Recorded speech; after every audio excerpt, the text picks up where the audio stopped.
Hi friends, నేనైతే ఊరగాకారానికి అయితే ఎండుమిరగాయలు ఎండపోస్తున్నానండి. మిరగాయలు ఆడిపోతాను. ఎండుమిరగాయలు అయితే ఈరోజు అయితే పట్టియాలి. ఇంకండి ఉప్పు కూడా బాగా ఎండనిచ్చి మిక్సీ పట్టుకుంటే మెత్తగా ఉండిద్దండి ఉప్పు. ఇంకండి మెంతులు ఆవాలు. ఈరోజు అయితే ఇవన్నీ మిక్సీలో పెట్టేసి కారం అయితే కలపాలి ఫ్రెండ్స్.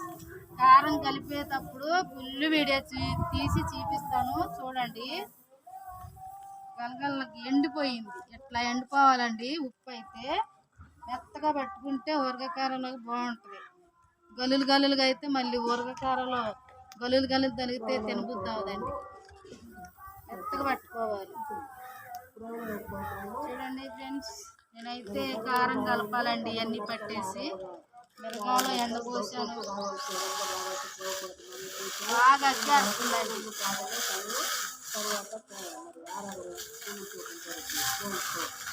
సరే మరి ఫ్రెండ్స్, నచ్చితే ఒక లైక్ కొట్టండి. ఉంటాను మరి, బాయ్.